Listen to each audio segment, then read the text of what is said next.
Hi there, everybody. This is Pastor Charlie. I'm here with our midweek reflection, and I've got a couple of great friends with me today. I've got Chris and Diana Twiggs. For those of you who do not know, they actually traveled to Ukraine just a couple of weeks ago to offer themselves in service and volunteerism there. And I just thought it'd be good today for us to spend a bit of time with them and to listen to just a snippet of their experience. So, Chris, Diana, thank you for joining us today. Why don't I talk less and you talk more? So tell us just a little bit about what you were doing out there. Well, we went there to a place that's called the Lviv Frontline Kitchen, and we did some work there that we just really felt called to go over and continue to help. I had been over a couple times in more of a medical capacity over in Poland, and I knew that I wanted Chris to come, and Chris wanted to come, and so when the situations and opportunities shifted a little bit, we found a new thing to do. And I know I've been very called to go over and continue to help. And I think Chris found a piece of that over there as well. Yeah. So we were in Lviv, Ukraine, which is in the far western side of the country. I've told a few people that were worried about our safety that if Georgia decided to attack Amelia Island, we were in Tallahassee. So we were pretty far away from where all that stuff was going on. There were a few air raid sirens that we had to heed while we were there, but we felt very safe. Most importantly, we felt very useful. There were people there from literally all over the world. We met volunteers there from every continent except for Antarctica, and there were probably a few people who had been to Antarctica in the group. So many different countries. Fortunately, most of them spoke English. That seemed to be the common language among the volunteers, and enough of them spoke Ukrainian that we could understand what we were being asked to do while we were there. All right.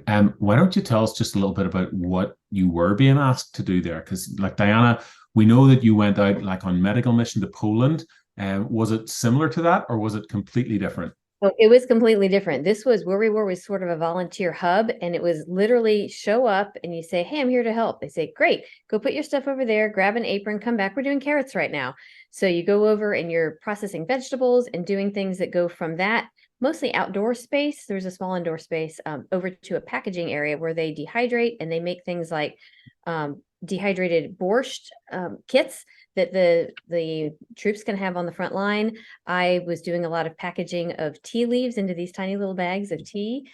We made, what else did we make? Oh, we were chopping or extracting a little bit of walnut meat from walnuts to get our little tiny bits into big buckets of walnuts that apparently went into these traditional cakes that the women locally in Lviv would bake and bring back to the kitchen and then would go to the front line. So we were really supplying homemade frontline food, which apparently is just unbelievably helpful to them, just to their souls, and just to be fed properly, and not just MREs, but real food that they connect with home.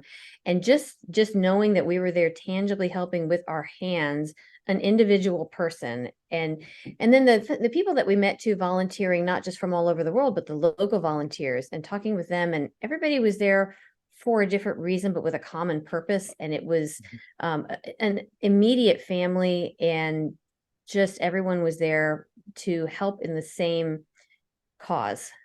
The Frontline Kitchen, as Diana said, is kind of a volunteer hub. So you can show up without having to sign up and start working right away, which is what we did. But because of this kitchen area being publicized on online platforms, social media, news outlets, there has been a tremendous response from volunteers all over the world. And so the local volunteer community has really relied on the Frontline Kitchen. So while we might be there peeling potatoes or carrots, some truck might drive up and say, as they did for me one day, "Hey, we need people to come and help pull furniture out of a bombed out building that had been hit by a Russian missile." We pulled furniture out of there to be repurposed in another volunteer location. Or maybe we had to go and help build camouflaged nets that were going to be supplied to soldiers. That was another thing. So there were lots of different volunteer opportunities that are available. So you might show up in the morning starting off peeling potatoes and end up the day knocking plaster off of a ceiling in some building that's being prepared to make a new kitchen. We knitted the camouflage netting with some women in a church. It was really interesting. But one of the other things that we did was brought over 2 very large bags of medical supplies, and I was able through contacts to hand those to a specific person. And I got to sit down and just chat with her for a while, and just a local person from Lviv, and she ended up passing those on, and I ended up getting a picture of them at the front line, which was really exciting. So all of the medical supplies made it to where they needed to be. That's amazing. That is amazing. Hey, we talked a little bit at the weekend about some of this, and I was really struck by something you were telling me just about like life, normal life for Ukrainians. So we can have these images of what a nation at war might look like, right? And we might often think of the worst of that. Why don't you tell us a little bit about your experience of life in Ukraine on an ordinary day as you got up and went about your business?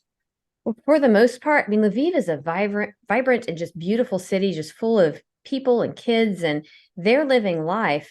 And then they'll have an air raid siren, and through various technologies and figuring out why is there an air raid, what is specifically triggering it, that you have to decide, is this something that we disrupt what we're doing at the moment for or not? For the most part, I have found in the Ukrainians I've talked to, there and other places, the choice is either leave or stay. So if they leave, they're leaving and they're trying to develop a new life. If they're staying, you still have to live life.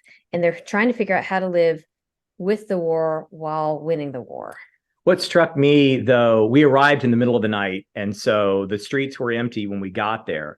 And when we woke up the next morning to head out to the kitchen for our first day, we really didn't know what sort of people we would bump into.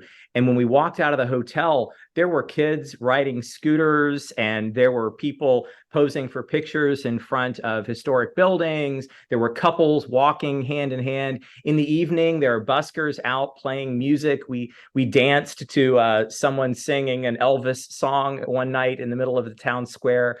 There is a vibrant life, as Diana said, that's happening there in Lviv and in many other cities, most other cities in Ukraine. These are amazing people. They're so brave to be there. It's not their choice to be in this war, but it's wonderful that there are volunteers that are willing to go and help. It's wonderful that there are nations that are willing to help. And talk about people from all over the world. One of the first volunteers we met is a guy named Paul from Yulee.